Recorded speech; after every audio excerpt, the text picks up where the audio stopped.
అకస్మాత్తుగా గుండె ఆగిపోవటానికి అనేక కారణాలు ఉండొచ్చు. ఫలితంగా క్షణాల్లోనే మనిషి ప్రాణాలను కోల్పోవాల్సి ఉంటుంది. అయితే అలాంటప్పుడే సరైన విధంగా స్పందించి బాధితులకు సిపిఆర్ చేయడం ద్వారా వారిని కాపాడుకోవచ్చు అంటున్నారు వైద్యులు. ఈ మేరకు గాంధీ ఆసుపత్రి పూర్వ విద్యార్థులు జనహిత సేవా ట్రస్ట్ ఆధ్వర్యంలో సిపిఆర్ ట్రైనింగ్ని చేపట్టారు. ఈ నేపథ్యంలో అసలు సిపిఆర్ని సరైన పద్ధతిలో ఎలా నిర్వహించాలి, సిపిఆర్ ప్రాముఖ్యతను వివరిస్తున్న డాక్టర్ మహేశ్వర్ రెడ్డితో మా ప్రతినిధి రమ్య ముఖాముఖి. సడన్ కార్డియాక్ అరెస్ట్ అయినప్పుడు మనిషి ప్రాణాలను కాపాడే ఒక అద్భుతమైన ఆర్ట్ మన చేతిలో ఉంటుంది, అదే సిపిఆర్. ఇంతకీ అసలు సిపిఆర్ గురించి ఎప్పుడు వింటూ ఉంటాం, కానీ దీన్ని ప్రాపర్గా ఎలా చేయాలి, కమ్యూనిటీ మొత్తం దీన్ని నేర్చుకోవాల్సిన అవసరం ఏ మేరకు ఉంది అనే విషయాలను తెలియజేస్తూ గాంధీ హాస్పిటల్లో గాంధీ ఆసుపత్రి అలుమ్ని సభ్యులు అదేవిధంగా జనహిత సేవా ట్రస్ట్ ఆధ్వర్యంలో కమ్యూనిటీ సిపిఆర్ ట్రైనింగ్ నిర్వహిస్తున్నారు. ప్రస్తుతం ఈ ట్రైనింగ్ నేర్పిస్తున్నటువంటి మహేశ్వర్ రెడ్డి గారు మనతో ఉన్నారు. డాక్టర్ మహేశ్వర్ రెడ్డి, ఆయన్నే అడుగుదాం, అసలు ఒక సిపిఆర్ని ఎలా స్టార్ట్ చేయాలి, ఈ కమ్యూనిటీ ట్రైనింగ్లో భాగంగా మొత్తం ఎంతమందికి ట్రైనింగ్ ఇస్తున్నారు? సార్ నమస్తే. ఫస్ట్ ఆఫ్ ఆల్ గాంధీ ఆసుపత్రికి సంబంధించినటువంటి అలుమ్ని సభ్యులందరూ కలిసి దాదాపుగా కొన్ని సంవత్సరాల నుంచి కూడా ప్రతి సంవత్సరం ఈ ట్రైనింగ్ నేర్పిస్తున్నారు. సో దీనివల్ల ఎలాంటి ఫలితాలు వస్తున్నాయనిపిస్తుంది? ఈ ఇయర్ ఎంతమంది ట్రైనింగ్ ఇస్తున్నారు? We are doing this programme for long time and especially 2018 తర్వాత ఏంటంటే every year at least one time annual event లాగా చేస్తూ ఉన్నాము. ఈ ప్రక్రియ ఏందని చెప్పంటే ఒక మోరల్ రెస్పాన్సిబిలిటీ ప్రతి ఒక్కరు నేర్చుకోవాలని చెప్పనేసి ఈ ప్రక్రియని మేము కమ్యూనిటీలోకి తీసుకురావడం జరిగింది. దీంట్లో మెయిన్గా ఏందని చెప్పంటే పర్సన్ అన్కాన్షియస్ అయినప్పుడు, ఎస్పెషల్లీ హార్ట్ స్టాప్ అయినట్టయినా లేకపోయినా హార్ట్ ఫాస్ట్గా బీట్ అవుతున్నట్టయితే, అంటే లయ తప్పి అది బీట్ అవుతున్నప్పుడు హార్ట్లో నుంచి బ్లడ్ బయటికి పోదు. ఆ టైంలో బ్రెయిన్కు బ్లడ్ సప్లై లేనప్పుడు బ్రెయిన్ డ్యామేజ్ అవుతుంటుంది. మనిషి 5 నిమిషాల నుంచి ఒకవేళ బ్రెయిన్కు బ్లడ్ సప్లై లేని పరిస్థితి ఉన్నట్టయితే 5 నిమిషాల నుంచి 10 నిమిషాల మధ్యన ప్రాణం కోల్పోయేందుకు అవకాశం ఉంటుంది. అలా కాకుండా ఏందని చెప్పంటే మనము చుట్టుపక్కల ఉన్న మన మోరల్ రెస్పాన్సిబిలిటీ యాజ్ అ సిటిజన్గా మనం ఈ ప్రక్రియ నేర్చుకున్నట్టయితే తప్పనిసరిగా ఆయన డెత్ని పోస్ట్పోన్ చేయడం కానీ లేకపోతే ఏంటంటే ఆయనకి లైఫ్ ఇవ్వడం కానీ మనం చేయగలిగే పరిస్థితి ఉంది. అయితే దీంట్లో ఏందని చెప్పంటే చేసే కంటే ముందు నేను సేఫ్ అంటే ఈయన ప్రసాద్ అనుకోండి, ప్రసాద్ సేఫ్ ఉన్నాడా అంటే ప్రసాద్ కంటే కూడా ఏంటంటే నేను సేఫ్ ఉన్నానా లేదా అనేది నేను చూసుకున్న తర్వాత that is what is called scene safety. First అన్నారు మనిషి కొలాప్స్ అయినప్పుడు అని, చాలా కారణాలతో వాళ్ళు కొలాప్స్ అవ్వచ్చు, కానీ కార్డియాక్ అరెస్ట్తోనే అయ్యారు లేదా ఇప్పుడు సిపిఆర్ అవసరం ఉంది అని మనకు ఎలా తెలుస్తుంది, ఎలా గుర్తించాలి? మనిషి కొలాప్స్ అయినప్పుడు ఏందని చెప్పానంటే వేరే కారణాలు ఉండొచ్చండి, కానీ మనిషి యొక్క గుండె లయ తప్పినప్పుడు ఆయన స్పృహ కోల్పోవడం జరుగుతుంది. తర్వాత ఏందని చెప్పంటే శ్వాస లేకుండా ఉండడం జరుగుతుంది. వేరే ఏ ప్రక్రియలో కూడా ఏందని చెప్పంటే ఆయన అలాగ ఉండేందుకు అవకాశం లేదు. వేరే ఫిట్స్ ఉన్నట్టయినా లేకపోతే షుగర్ తక్కువ అయినట్టయినా ఆయన ఏందని చెప్పంటే కొంతవరకు హోస్టల్ అంటే కాన్షియస్లో ఉండి మాట్లాడలేకపోవడం కానీ లేకపోతే ఏంటంటే అన్కాన్షియస్ ఉన్న బ్రీతింగ్ అవన్నీ కంటిన్యూ అవుతూ ఉంటాయి. కానీ ఇక్కడ మాత్రం కార్డియాక్ అరెస్ట్లో మాత్రం అంటే బ్రెయిన్కు బ్లడ్ సప్లై లేని పరిస్థితుల్లో ఆయనకు శ్వాస ఉండదు. తర్వాత శ్వాస కానీ చెస్ట్ మీద మూమెంట్స్ కానీ ఏవి ఉండే అవకాశం లేదు. తర్వాత అన్కాన్షియస్ ఉండేటందుకు అవకాశం ఉంటుంది. కాబట్టి ఈ ప్రక్రియలో వేరే ఏమీ కారణాలు చూడకండి. ఒకవేళ ఏదన్నా కారణం ఉన్నట్టయినా ఆయన అన్కాన్షియస్ ఉన్నాడు, తర్వాత శ్వాస లేదు అని చెప్పానంటే వేరే కారణాలు అయినా సరే ఒకవేళ సిపిఆర్ చేసినట్టయితే ఏంటంటే ఆయనకు కొంతవరకు మనం హెల్ప్ చేసిన వాళ్ళమే అవుతాం తప్పనిస్తే నష్టం చేసిన వాళ్ళని కామన్. అయితే మీరు ఇందాక అన్నారు ముందు మన సేఫ్టీ చూసుకోవాలని, అంటే సీన్ సేఫ్టీ గురించి ప్రధానంగా ఏ అంశాలను మనం గుర్తించాల్సి ఉంటుంది? మనము నెక్స్ట్ అంటే సిపిఆర్ చేసేప్పుడు ఏంటంటే ఎంత టైం పడుతుందో తెలియదు, మనకి హెల్ప్ ఎంతసేపట్లో వస్తుందో తెలియదు. కాబట్టి ఆ సమయంలో మనం ఏదన్నా ఇప్పుడు మనిషి రోడ్డు మధ్యన కొలాప్స్ అయి ఉన్నాడు, లేకపోతే ఒక ఇల్లు కూలిపోతుంది, లేదు ఫైర్ ఉంది ఆ ప్లేసు ఒక నది ఒడ్డున నది నడిభాగంలో మనిషి కొలాప్స్ అయినట్టయితే మనం రీసెంట్గా చూసాము. ఒక 40 మంది స్టూడెంట్స్, ఇంజనీరింగ్ స్టూడెంట్స్ నదిలో ఫోటోలు తీసుకుపోతుంటే సడన్గా గష్ ఆఫ్ వాటర్ వచ్చేసేసి చాలామంది ప్రాణాలు కోల్పోయారు. అంటే మీరు ఒకరి ప్రాణం కాపాడటానికి మీరు ప్రయత్నం చేస్తున్నారు కాబట్టి మీ ప్రాణం చాలా ముఖ్యం.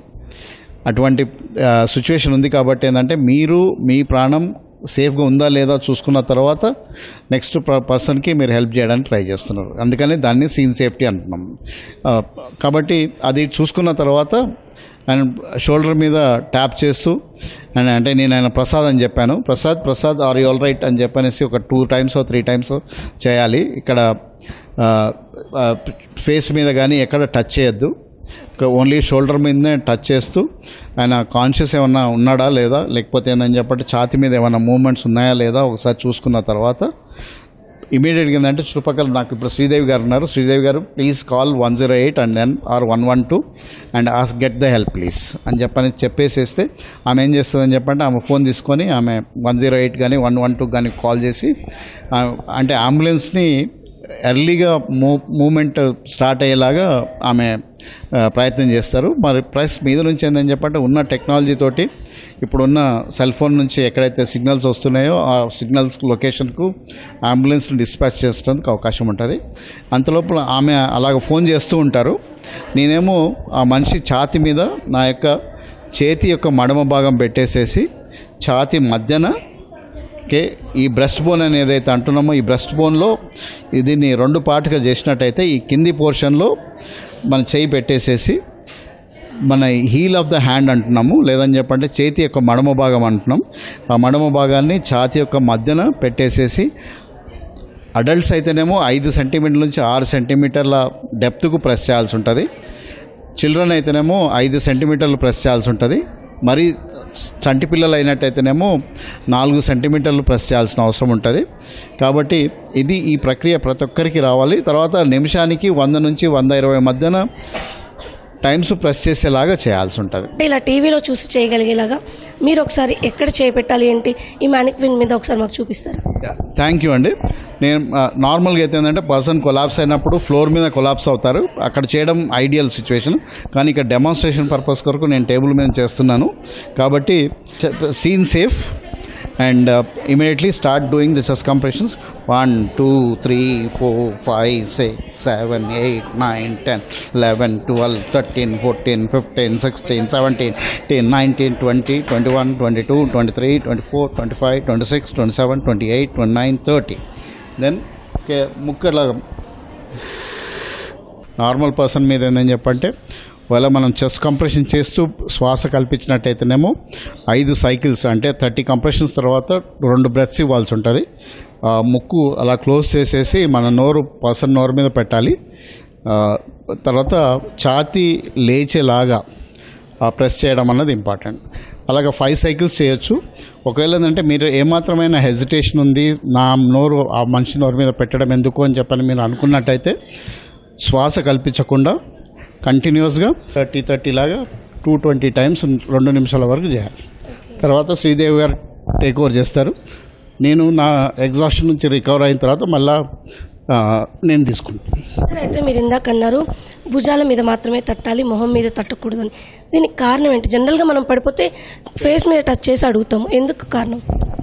ఆయన పడిపోయినప్పుడు కానీ లేదంటే ఏదైనా ట్రామా సిచ్యువేషన్ ఉన్నట్టయితే నెక్ ఇంజరీ ఉంది అని చెప్పాలంటే మనము నెక్ని కదిల్చినట్టయితే నెక్లో ఉన్న నరాలు దెబ్బతిని ఫర్దర్గా ఏంటంటే ఆయన లైఫ్ టైంకు ప్యారలైజ్ ఉండే అవకాశం ఉంది. అందుకని చెప్పేసి ఫేస్ మీద టచ్ చేయడం కానీ నెక్ని కదిలించడం కానీ అటువంటివి చేయకూడదు. అయితే ఈ 2 days నుంచి కూడా మీరు కమ్యూనిటీ ట్రైనింగ్ చేస్తున్నారు. సుమారుగా ఎంతమందికి ఈ ట్రైనింగ్ ఇవ్వడం జరిగింది?